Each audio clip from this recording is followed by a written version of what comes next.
آپ وہ دیکھیں نا نقشہ تو پتہ چلتا ہے, وہ وہاں سے علاقے فتح ہوتے ہوتے ہوتے ادھر سے انہوں نے رائٹ پہ, آگے سمندر تھا تو رائٹ پہ ٹرن مارنا پڑا ان کو, رائٹ پہ ٹرن مارا, اٹلی میں گھسے, اٹلی سے آگے پھر جرمنی تھا, فرانس پہ آ کے رک گئے تھے, ورنہ فرانس گیا تھا ہاتھ سے. تو وہ پھر آپس میں ہی بغاوت ہو گئی, آپس میں ہی لڑ پڑے تھے, ورنہ یورپ پہ مسلمانوں کا قبضہ ہو چکا ہوتا. تو لندن گیا تھا, صحیح ہے نا, لندن بھی گیا تھا گوروں کے ہاتھ سے, لیکن ہوا یہ کہ آپس میں پٹا ہو گیا تھا, بغاوت ہو گئی, لڑائیاں ہو گئی دو کمانڈروں کی, تو یورپ کو پھر چھوڑ دیا. پھر آپس میں الحمدللہ ایسا لڑے, آج تک کیا ہو رہا ہے, اللہ کے فضل سے لڑ رہے ہیں الحمدللہ, ہر سطح پہ لڑ رہے ہیں اللہ تعالیٰ. میاں بیوی گھر میں لڑ رہے ہیں, حکومتیں آپس میں لڑ رہی ہیں, دوست سے لڑ رہا ہے, مذہبی اسکالر آپس میں لڑ رہے ہیں. تو اس لڑائی کی وجہ سے غیروں کا بڑا فائدہ ہے, وہ اتحاد کر رہے ہیں. مختلف ملکوں نے کرنسی ایک ایجاد کر لی, ٹھیک ہے نا, پاسپورٹ کی کوئی پابندی نہیں, یورپ نے ایک یونین بنا لی پوری, یہاں سے یہاں جاؤ کوئی مسئلہ نہیں, ادھر جاؤ سب ہمارا ہے, وغیرہ وغیرہ. خیر, تو ابراہیم علیہ السلام کے جو شام میں جو سلسلہ چلا ہے نا, اچھا آج کا جو شام ہے پہلے اتنا نہیں تھا, بلکہ یہ بڑا تھا. تو یہ اس میں فلسطین, اسرائیل, یہ سب علاقے آتے تھے. تو بیت المقدس تھا, وہاں پیغمبروں کا سلسلہ شروع ہوا, ہوتے ہوتے ہوتے آپ کو پتہ ہے کہ اسحاق علیہ السلام کی اولاد میں تھے یعقوب علیہ السلام, ان کا لقب تھا اسرائیل. یعقوب علیہ السلام کا کیا لقب تھا؟ اسرائیل. حضرت اسرائیل جو تھے یعقوب علیہ السلام ان کے بیٹے تھے یوسف, اور یوسف علیہ السلام مصر چلے گئے, سورہ یوسف میں ہے نا واقعہ, وہ ایک بادشاہ بن گئے مصر کے. تو بنی مصر کا نقشہ دیکھیں آپ, سعودی عرب یعنی مغرب کی طرف, جہاں سورج یہاں ہے نا سعودی عرب, تو سعودی عرب آئے گا پہلے, اس کے بعد مصر آئے گا, اور رائٹ سائڈ پہ ٹرن ماریں گے تو کیا آئے گا؟ اسرائیل آئے گا, فلسطین آئے گا. تو ایسا نہ ہو نکل جائیں یہاں پہ گدھے پہ بیٹھ کے, ایسے نہیں, جہاز سے ٹرن مارنا پڑے گا آپ کو. تو مصر میں جو ہے نا یوسف علیہ السلام, وہاں کی حکومت ان کے ہاتھ میں آئی. مصر بڑا زبردست ملک تھا, ایک بڑی تہذیب, مصر کی تہذیب بہت پرانی ہے اور بڑے اسٹیبل لوگ تھے. تو وہاں پر یوسف علیہ السلام کی حکومت قائم ہو گئی. یوسف علیہ السلام بہت اقلیت میں تھے نا, وہ تھوڑے سے بنی اسرائیل آئے تھے, 90 کے قریب ان کا خاندان تھا. یعقوب علیہ السلام نے شادیاں بہت کی تھیں, اولاد ان کے بہت تھی, اب یہ انہوں نے کی تھی, اب آپ ان سے پوچھیں. تو یعقوب علیہ السلام کی اولاد میں برکت بہت ہوئی ہے. اس غم میں بھی انہوں نے شادی کی ہے جب یوسف علیہ السلام بچھڑ گئے تھے, اس دوران بھی انہوں نے نکاح کیا ہے. تو یہ ان لوگوں کے مسئلے نہیں تھے, یہ ہمارے مسئلے ہیں کہ ایکچولی کر کے نا, وہ کہتے بھائی غم بھی ساتھ ساتھ جھیلتے رہو اور شادیاں بھی ہوتی رہیں گی, بچے بھی ہوتے رہیں گے, قحط بھی پڑا, اولاد پھر بھی ہوتی رہی, سمجھتے ہو. تو یہاں تک کہ جب یوسف علیہ السلام, یعقوب علیہ السلام مصر گئے ہیں نا, جب پتہ چلا بیٹا بادشاہ بن گیا ہے, تو مولانا عبد الماجد دریا آبادی بڑے عالم گزرے ہندوستان میں, جو دنیاوی علوم کے بھی بڑے ماہر تھے. انہوں نے اپنی تفسیر میں لکھا ہے, وہ خود یعقوب علیہ السلام کی اولاد میں بھی, انہوں نے اپنا پورا نسب بھی بیان کیا ہے کہ ہمارا نسب اتنی پشتوں میں جا کے یعقوب علیہ السلام سے ملتا ہے. تو انہوں نے یہ لکھا ہے, جو بھی ان کی تحقیق ہوگی, وہ تورات انجیل کے بھی بڑے عالم تھے, جو مولانا عبد الماجد دریا آبادی ہے نا, انگلش بھی بڑی اچھی تھی. مولانا شلوی تھانوی رحمۃ اللہ علیہ سے غالباً بیت بھی تھے, وہ بیت تھے, تبھی وہ جگہ جگہ شیخ اور مرشد تھانوی کا لفظ استعمال کرتے ہیں. تو دنیاوی دینی دونوں علوم کے بڑے ماہر تھے, بڑی ریسرچ تھی. انہوں نے لکھا ہے کہ 90 افراد تھے یعقوب علیہ السلام کی, صرف بیٹے, بیٹیاں, بہویں, داماد, یہ ملا کے ٹوٹل کتنے تھے؟ 90. ان کے اکلوتے سربراہ تھے. تو یہ 90 افراد ہجرت کر کے گئے ہیں کہاں؟ مصر کی طرف. یہ سارے بنی اسرائیل تھے. سمجھتے ہو گے نہیں سمجھتے؟ جب یہ وہاں گئے ہیں تو اللہ نے ان کو حکومت دی, لیکن تھے منورٹی میں, اقلیت میں تھے. حکومت تو آ گئی, مصر کی خدمت بہت کی, لوگوں میں ان کی عزت, لیکن ظاہر ہے جب آپ اقلیت میں ہوتے ہیں تو آہستہ آہستہ کمزور ہونا شروع ہو جاتے ہیں. غیر قوموں میں حسد ہوتا ہے کہ یہ دوسرے ملک سے آئے ہوئے ہم پہ کیوں حکومت کر رہے ہیں, یہ ادھر سے آئے ہوئے لوگ. اچھا تہذیب ان کی اچھی تھی, مصریوں کو تو غیر مسلم تھے نا, بت پرست تھے وہ, تو بت پرستوں کی ان کے مقابلے میں کیا تہذیب ہوگی؟ پلہ کس کا بھاری تھا؟ تہذیب کے لحاظ سے ان کا بھاری تھا, لیکن اکثریت میں وہ تھے. تو پھر یہ تھوڑا تھوڑا دین سے دور ہونا بھی شروع ہو گئے. جب دین سے بھی دور ہو رہے ہیں, آپ اقلیت میں بھی ہیں, تو آہستہ آہستہ دوبارہ مصریوں کا غلبہ ہونا شروع, اور قوم پرستی کا نعرہ لگایا گیا. یہ بنی اسرائیلی ہیں, ہم قبطی ہیں, یہ غیر ہیں, یہ حالانکہ بھائی غیر ہیں, لیکن انہیں تمہیں بنایا کتنا ہے؟ تمہارے ملک کو قحط سے بچایا ان لوگوں نے, تمہیں تہذیب سکھائی, تمہیں ایمان دیا. نا یہ قوم پرستی انتہائی غلیظ اور بدبودار نعرہ ہے کتا گلی میں دوسرے کتے کو برداشت نہیں کرتا, بلی برداشت کر لے گی. بلی تھوڑی سی غیرت مند ہوتی ہے, کتا جو ہے نا اتنا وفادار ہو کے بھی ہے کتا ہی وہ. اسلام یہ نہیں کہتا کہ یہ اتنا وفادار ہے تو اب اس کو کتا مت کہو, کہنا کیا پڑے گا اس کو, کتا ہی کہنا پڑے گا. وجہ اس کی ہے کہ اس میں کچھ بہت بری خصلتیں بھی ہیں. آگے وہ ابھی میں خصلتوں پر بیان پہلے کر چکا ہوں, ابھی میں نہیں جاؤں گا اس کی طرف. تو خیر اب کیا مسئلہ ہے, تو بنی اسرائیل جب یہاں گئے ہیں آہستہ آہستہ آہستہ حکومت ان کے ہاتھ سے نکلنا شروع, اور گناہوں میں بھی جانا شروع ہو گئے. جائے ذرا جو حکومت میں آتے ہیں تو عیش و عشرت بھی بڑھتا ہے. بالآخر فرعون, اس زمانے میں مصر کا جو بھی بادشاہ اس کو فرعون ہی کہا جاتا تھا, تو وہ والا فرعون جس کا قرآن میں تذکرہ ہے وہ ان پر بالآخر غالب آ گیا, اور وہ ویسے ہی تحریکیں چلنا شروع ہو گئیں جیسے مودی صاحب کی تحریکیں ہیں. یہ اقلیت میں ان کو مارو, ان کو پیٹو, ان کو یوں کرو, ان کو یوں کرو, جو ہندوستان میں مسلمان بیچاروں کے ساتھ ہو رہا ہے اس وقت. تو ظلم شروع ہوا فرعون کا, اور قرآن کہتا ہے کہ ایسا سخت ظلم بنی اسرائیل کے اوپر کہ یقتل ابناءہم ویستحیی نساءہم, مردوں کو قتل کر دیا جاتا تھا, عورتوں کو چھوڑ دیا جاتا تھا تاکہ ہم ان سے اپنی نسل ان سے پیدا ہو ہماری, یا ان کو ہم لونڈی بنائیں, غلام بنائیں.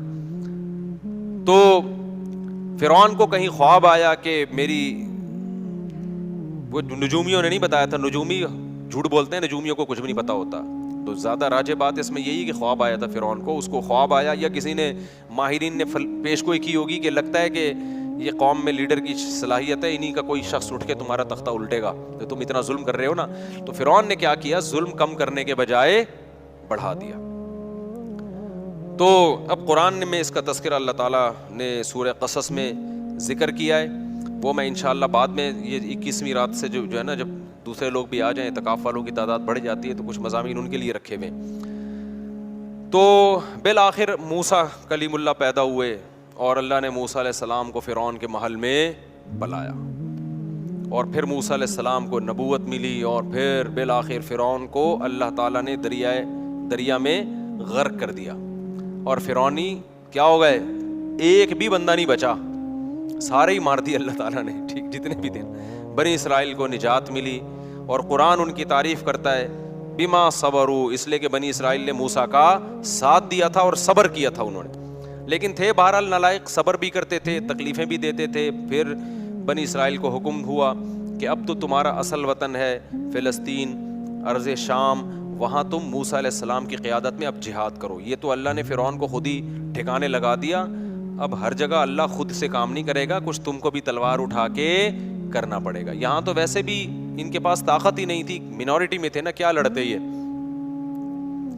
تو بنی اسرائیل نے کہہ دیا ہم نہیں جائیں گے, اذهب انت وربک فقاتلا, کیونکہ غلامی میں اتنا عرصہ گزار چکے تھے کہ ذہن کیا بن گیا تھا, غلاموں. آپ اگر غلام بنے رہو نا کچھ دن تک, تو آپ کا دماغ میں مینٹل لیول کیا ہو جاتا ہے. جو لوگ بچوں میں زیادہ رہتے ہیں نا, تھوڑے دنوں میں بچکانہ حرکتیں شروع کر دیتے ہیں. صحبت کا بہت گہرا اثر ہوتا ہے, خوب سمجھ لو. اگر آپ پڑھے لکھے لوگوں میں بیٹھو گے تو آپ کیا بن جاؤ گے, سنجیدہ, سیریس ہو جاؤ گے. آپ اگر ہر وقت مسخروں کے ساتھ بیٹھو گے تو چھچھورے بن جاؤ گے آپ, سنجیدگی آپ میں سے ختم ہو جائے گی. آپ علماء, بزرگوں, صلحاء کے ساتھ بیٹھو گے, اللہ کی محبت آپ کے اندر پیدا ہو جائے گی.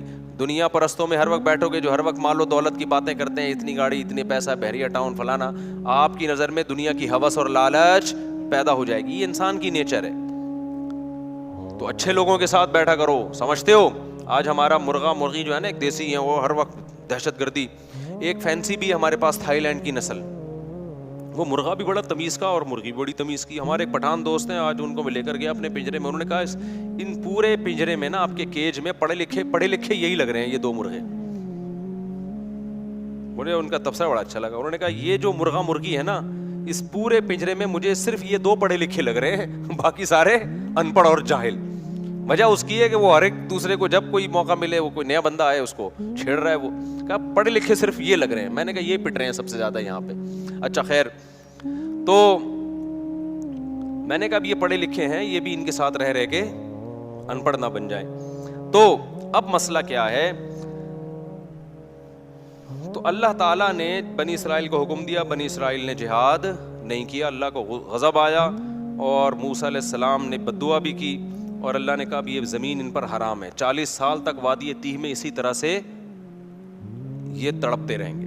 40 سال تک وہیں موسیٰ علیہ السلام کا انتقال بھی ہو گیا اور وہ 40 سال تک وادی تیہ میں بہکتے رہے.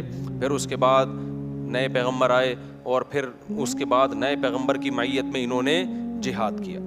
جب انہوں نے جہاد کیا تو قرآن نے اس کا بھی واقعہ اللہ تعالیٰ نے قرآن میں بیان کیا ہے سورہ بقرہ میں. تو جب ان کا جہاد ہوا ہے نا, تو ان کی فوج, ان کے جو کمانڈر تھے ان کا نام تھا طالوت. وہ پیغمبر ہی نے ان کو بنایا تھا کمانڈر, وقت کے نبی نے, لیکن وہ غریب تھے. بنی اسرائیل نے اس پہ بھی اعتراض کیا, غریب آدمی ہمارا امیر کیوں بن رہا ہے؟ تو ان کو بتایا گیا بھائی اس کے پاس نالج زیادہ ہے اور صحت اچھی ہے. کمانڈر کے لیے پیسہ ہونا ضروری نہیں ہے, نالج, جنگ لڑنے کا تجربہ زیادہ ہو. دیکھو اللہ تعالیٰ دنیا کو اسباب سے چلاتے ہیں. علماء نے بیان کیا ہے جنگ کے کمانڈر بنانے کے لیے یا ملک کا صدر وزیر اعظم بنانے کے لیے 2 بندے ہیں آپ کے پاس. ایک بہت نیک ہے, نالج اور تجربہ نہیں ہے اور اس کو پتہ نہیں ہے کیا کرنا ہے, اور ایک برا ہے لیکن اس کے پاس ایکسپیرینس ہے, صلاحیت ہے. تو برے کو بنایا جائے گا, نیک کو نہیں بنایا جائے گا. بات نہیں آ رہی سمجھ میں؟ جب میں یہ بات لوگوں کو بتاتا ہوں, لوگ کہتے ہیں یار یہ کیا بات ہے, تقوی کی تو بڑی اہمیت ہے. میں ان سے کہتا ہوں مجھے ایک بات بتاؤ, آپ جب گھر میں ڈرائیور رکھتے ہو گاڑی چلوانے کے لیے, ایک بندہ ہے تہجد گزار ہے, تبلیغ سے حضرت جیسے 4 مہینے لگا رہے ہیں ماشاءاللہ, کتنے وقت کے لیے نکلے ہوئے ہیں حضرت آپ؟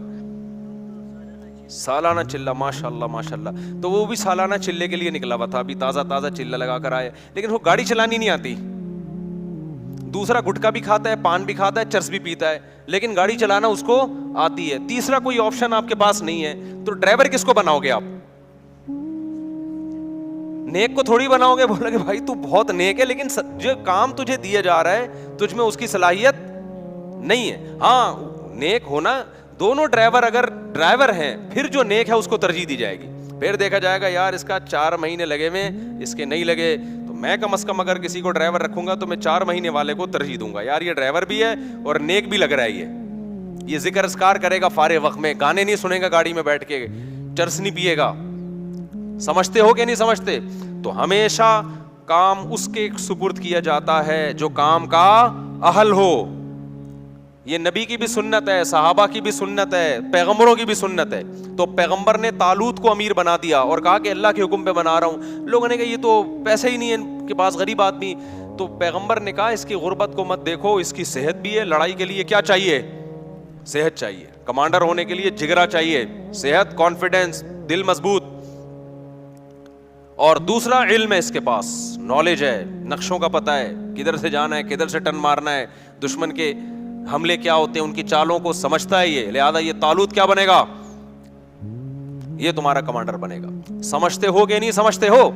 تو طالوت کو بنا دیا گیا, بولو, کمانڈر. اسی طالوت کی فوج میں حضرت داؤد تھے جو ابھی تک پیغمبر نہیں بنے تھے. بنی اسرائیل کی ایک عام فرد تھے اور حضرت یعقوب علیہ السلام کی اولاد میں تھے, ظاہر ہے بنی اسرائیل میں سے تھے. اب کیا ہوا ہے کہ جب یہ لشکر گیا ہے لڑنے کے لیے تو یہ بہت تھوڑے تھے اور دشمن بہت زیادہ. تو اللہ نے ان کو امتحان میں ڈالا, کیونکہ اسباب کی دنیا میں بڑا مشکل تھا. تو اللہ چاہتے تھے اسباب تو ہے نہیں تو تقویٰ تو ہونا کم از کم. اسباب بھی نہیں ہے, تقویٰ بھی نہیں ہے, تو پھر کس چیز کی پتہ ملے گی بھائی, اللہ کی مدد کیوں آئے گی؟ افغانستان میں طالبان نے امریکہ کو بھگا دیا نا, تو اسباب تو نہیں تھے, لیکن اس اسباب کی تلافی کس چیز نے کی ہے؟ اللہ کے خوف نے, آخرت کی لالچ نے. تو دونوں ہی چیزیں نہ ہوتی تو پھر پلڑا کس کا غالب تھا؟ اللہ کہتا ہے وہ بھی ایسے ہی, تم بھی ویسے ہی, تو پاور تو اس کے پاس ہے, تو تمہیں کس بات کی میں فتح عطا کروں؟ سمجھتا نہیں ہے نا بات کو. تو دونوں ہی چیزیں اگر مارکیٹ سے شارٹ ہوں تو پھر میرے بھائی گھر پہ آرام سے بیٹھ کے اللہ اللہ کرنا چاہیے, بڑے بڑے کاموں کا نہیں سوچنا چاہیے. تو خیر اب کیا تھا, اللہ میاں نے ان کو آزمایا کہ ان کا تقویٰ چیک کرنا ہے. تو پیغمبر نے ان کو بتا دیا, طالوت کو بتا دیا, اور طالوت نے پھر لوگوں کو بتا دیا کہ بھئی دیکھو یہ پانی آئے گا, نہر آئے گی, شدید پیاس لگے گی, لیکن اس نہر سے پانی پینا نہیں ہے, برداشت کرنا ہے اللہ کے لیے. جس نے پانی پی لیا تو اس کا مجھ سے کوئی تعلق نہیں ہے, جو پانی نہیں پئیں گے وہ میرے ہیں. یہ بڑی آزمائش تھی. قرآن کہتا ہے بنی اسرائیل میں اکثر نے پانی پی لیا. اکثر نے کیا کر لیا؟ پانی پی لیا. گناہ کیا, اللہ کی نافرمانی کی, اس کا نتیجہ یہ نکلا آخر جو دشمن جو تھا نا اس کے کمانڈر کا نام تھا جالوت. وہ بڑا پاورفل آدمی, اس کے پاس بڑی فوج تھی. تو اس گناہ کی نحوست یہ ہوئی کہ جن نے پانی پیا انہوں نے کہہ دیا کہ ہم میں اس سے لڑنے کی طاقت نہیں, ہمارے حوصلے پس بھائی, یہ بہت بڑی جماعت ہے, ہم نہیں لڑ سکتے, نکلو بھاگو. اس سے کیا پتہ چلتا ہے, جہاد میں, جنگ میں گناہ جو ہے نا, اللہ کی نافرمانی, اس کی نحوست پڑتی ہے. صرف جہاد میں نہیں, جو بھی بڑے کام ہے نا, حوصلے والے کام, وہ حوصلے والے کام گناہگار لوگ نہیں کر پاتے, وہ پرہیزگار لوگ کر پاتے ہیں. خدا کا خوف ہوتا ہے نا, گناہ سے بچتا ہے, اس کی ایک الگ سے موٹیویشن ملتی ہے انسان کو, حوصلہ ملتا ہے اللہ کی طرف سے. گناہگار لوگوں کے حوصلے کیا ہوتے ہیں, پست. وہ مشکل موقعوں پہ پتلی گلی سے بول لیا کرو نا زبان سے, یار نکل جاتے ہیں. جب مشکل موقع آئیں گے نا, نکل لے گا پتلی گلی سے. تو انہوں نے بھی یہی کیا. وہ اب اور مشکل ہو گئی, جنہوں نے پانی نہیں پیا تھا وہ کیا تھے, بہت تھوڑے, وہ اور تھوڑے رہ گئے. ان کے تو حوصلے پست ہو گئے. لا طاقت لنا اليوم بجالوت وجنودی, ہم میں جالوت اور اس کے لشکر سے لڑنے کی پاور نہیں ہے. اب ہونا کیا چاہیے تھا کہ جو تھوڑے سے رہ گئے تھے وہ اپنے کمانڈر طالوت سے جا کے کہتے کہ حضرت ہم تو پورے لشکر کو دیکھ کے آئے تھے کہ یہ سب لوگ ہمارے ساتھ ہیں, جب آدھے سے زیادہ لوگوں نے حوصلے پست ہو گئے ہیں تو کائنڈلی اب ہمارا لڑنا بنتا نہیں, اب ہمیں بھی یہ مروائیں گے, لہذا اب ہم اکٹھے کیا کرتے ہیں, یہاں سے واپس چلتے ہیں, عزت اسی میں. لیکن نہیں, انہوں نے گناہ کیا تھا نا, اس کی نحوست, انہوں نے نیکی کی تھی, پیاس کے باوجود پانی نہیں پیا. یہ تعویل نہیں کی کہ یار پانی پئیں گے تو لڑیں گے نا, نہیں بھائی, جب اللہ نے کہہ دیا پیاسے لڑو تو بس اللہ فتح دے گا اسی میں. تو تقویٰ تھا تو اس کی برکت ان کے حوصلے پست ہونے کے بجائے بڑھ گئے. انہوں نے کہا تھوڑے سے ہیں, لڑیں گے انشاءاللہ. اور پھر کہنے لگے, جو نہیں لڑنا چاہ رہے تھے, پست ہو گئے تھے ان کے حوصلے, ان کو بھی حوصلہ دلانے لگے. کم من فئۃ قلیلۃ غلبت فئۃ کثیرۃ باذن اللہ. بھائی تاریخ اٹھا کے دیکھو, کتنی مرتبہ ایسے ہوا ہے, بہت تھوڑی تھوڑی جماعتوں کو اللہ نے بڑی بڑی جماعتوں پہ غلبہ دیا ہے, اور اللہ صبر کرنے والوں کے ساتھ ہے. ان کمبختوں کی سمجھ میں آیا نہیں آیا, اس سے تاریخ کیا ہے, خاموش. پھر قرآن کہتا ہے جب مقابلہ شروع ہوا ہے نا, تو اتنا بڑا لشکر اور ادھر تھوڑے سے لوگ جو اور تھوڑے سے ہو گئے تھے, ان کو اندازہ ہو گیا کہ اسباب کی دنیا میں ہم میں اس لشکر سے لڑنے کی طاقت نہیں ہے, اب اللہ ہی مدد کرے گا. تو کیا دعا مانگ رہے ہیں, دعا بڑی خاندانی ہے, مجھے بڑا مزہ آتا ہے یہ دعا میں, بڑی خاندانی دعا. دیکھو وہ یہ دعا بھی مانگ سکتے تھے, ربنا اجعلنا صابرن, اے اللہ ہمیں صابرین, ہمیں کیا بنا دے, صابر بنا دے, ہمیں فتح دے دے. یہ بھی کہہ سکتے تھے نا, ہمیں اس لشکر پہ کیا دے دے, فتح دے دے, ہمیں صبر کرنے والا بنا, بھاگنے سے بچا. نا نا نا نا, ان کو پتا تھا صبر سے کام نہیں چلے گا. ربنا افرغ علینا صبرا, اے اللہ صبر کی بالٹیاں انڈیل دے ہمارے اوپر. تھوڑا صبر نہیں چاہیے ہمیں, بہت بڑا لشکر ہے, ہمارے قدم کیا ہوں گے, اکھڑیں گے. آسمان سے نا, افراق کہتے ہیں, جیسے بالٹی میں پانی ہو نا, وہ آپ نے خالی کر دی, یوں کر کے انڈیل دیا, تو وہ کیا ہو گئی, خالی ہو گئی, پوری بالٹی آپ نے انڈیل دی. افرغ علینا صبرن, یہ بلاغت ہے, صبر کی کوئی بالٹیاں تھوڑی اوپر سے نازل ہوں گی, سمجھانے کے لیے کہ ایسے صبر دے جیسے صبر کی ہمارے اوپر بالٹیوں کی پورے نہا جائیں ہم صبر کے اندر. اتنا طاقتور صبر چاہیے اس لشکر سے لڑنے کے لیے ہمارے اندر. جب تک تو ایسا صبر نہیں دے گا ہم نہیں لڑ سکتے, تو ہمیں ایسا صبر چاہیے. تو نیت بھی کر رہے تھے نا, لڑیں گے ہم. افرغ علینا صبرا وثبت اقدامنا, اور ہمارے قدموں کو جما دے, پیچھے نہ ہٹیں ہم.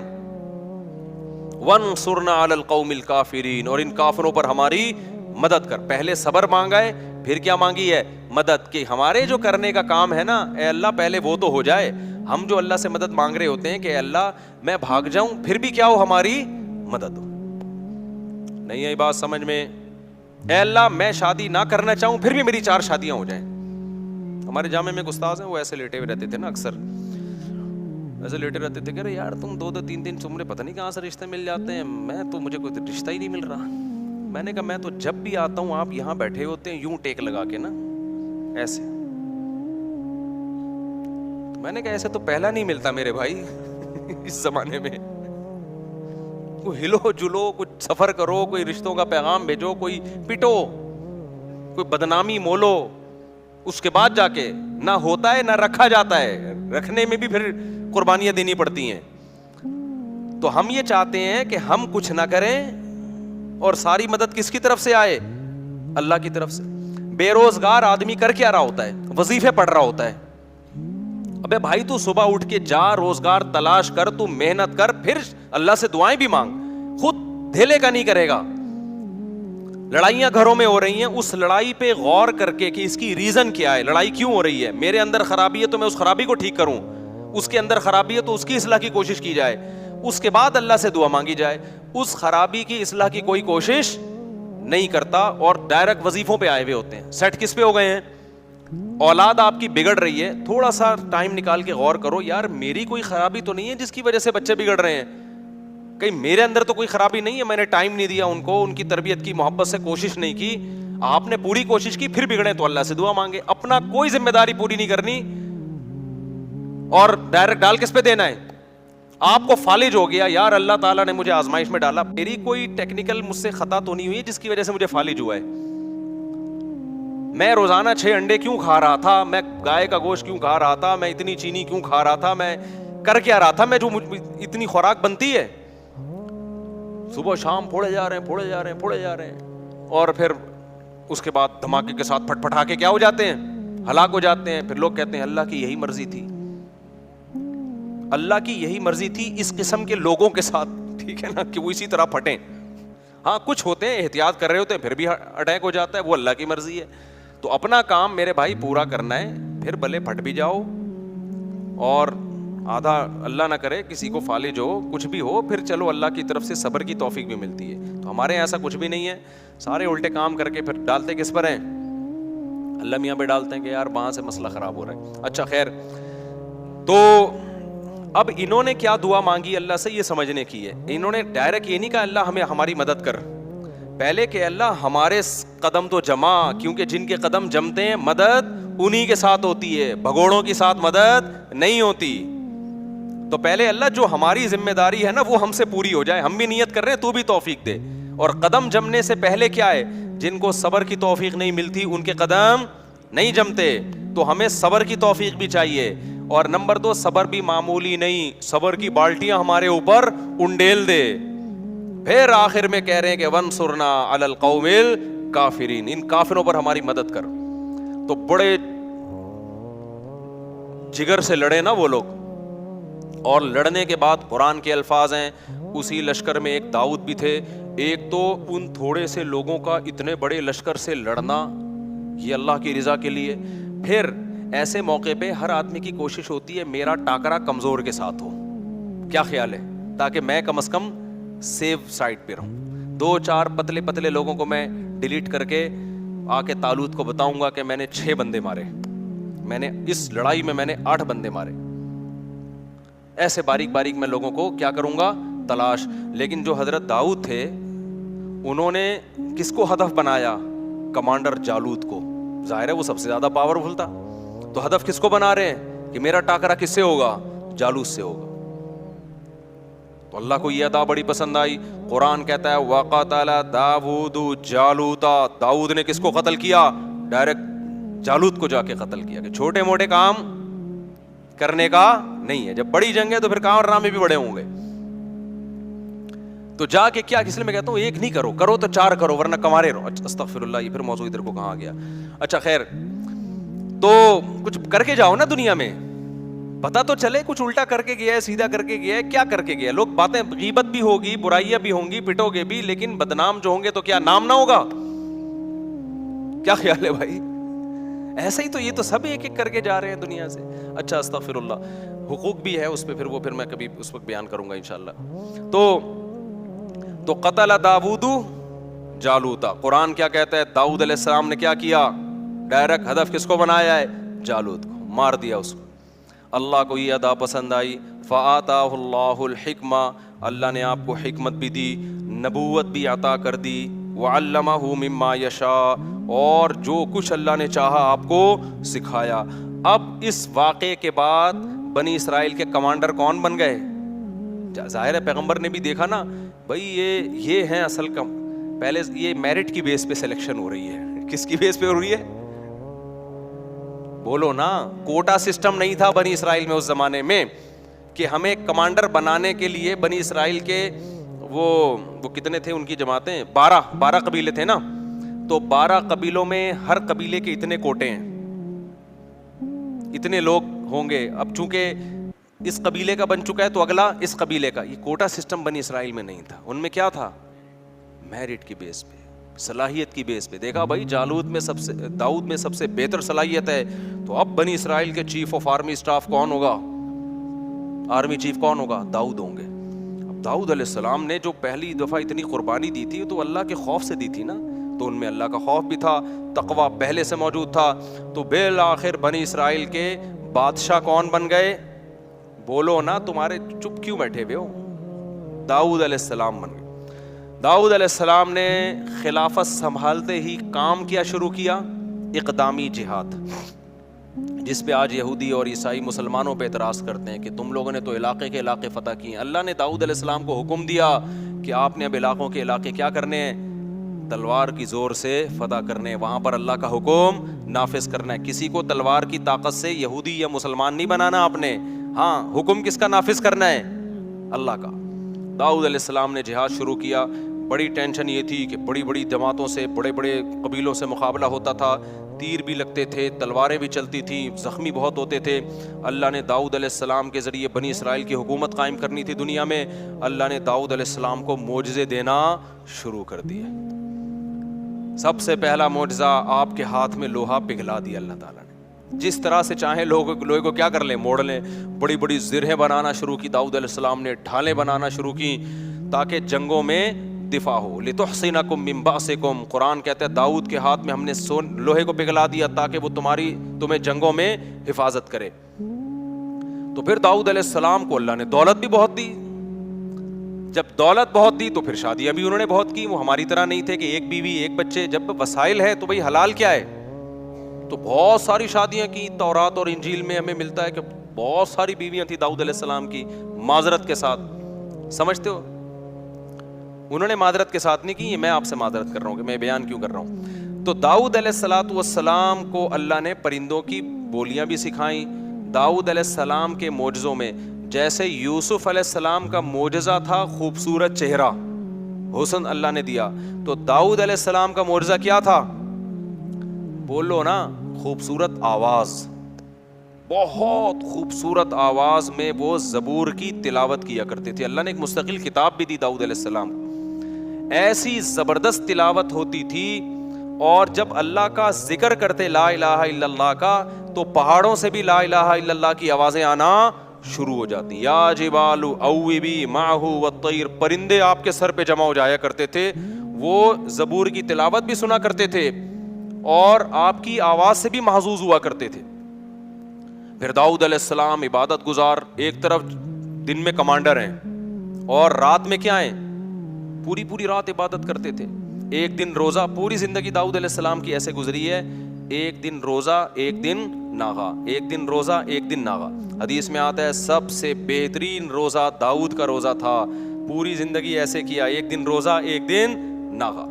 اگر ہمارے کوئی ڈاکٹر صاحب اس زمانے میں ہوتے تو ڈاکٹر صاحب کیا کہتے داؤد علیہ السلام سے, کیونکہ آپ نے ایکچولی لڑنا بھی ہے, آپ کی بیویاں بھی اتنی ساری ہیں, تو آپ ایسا کریں کہ صبح ناشتے میں آپ یہ لیا کریں. ناشتہ بہت ضروری ہے داؤد علیہ السلام, ناشتے کے بغیر زندگی بولو نا نہیں ہو سکتی. ایکچولی کچھ نہ کچھ ناشتہ ہونا چاہیے.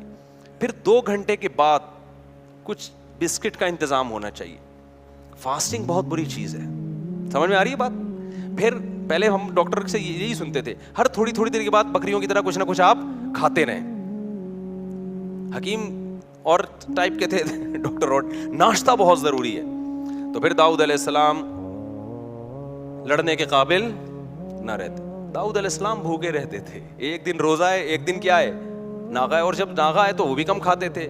اس سے پتہ چلتا ہے بھائی کم کھانے والا زیادہ بیویاں بھی رکھ سکتا ہے اور میدان جہاد میں علاقے بھی فتح کر سکتا ہے. اور جو صبح و شام برگر پھوڑ رہا ہے نا, پیزا برگر پھوڑ رہا ہے, اور یہ جو کچھ ہم کھا رہے ہیں آج کل, تو یہ برگر تو بن سکتا ہے گول, یہ گول گپے کی دکان بھی کھول سکتا ہے, یہ کسی کی آنکھوں میں آنکھیں ڈال کے بات نہیں کر سکتا. تو چھوڑ دو یہ جو چیزیں تم کھا رہے ہو نا, بھوکا رہنے سے. خیر, آگے اللہ تعالیٰ فرماتے ہیں کہ داؤد علیہ السلام کی جب حکومت قائم ہوئی ہے تو ان کے بڑے معجزے اللہ نے ذکر کیے.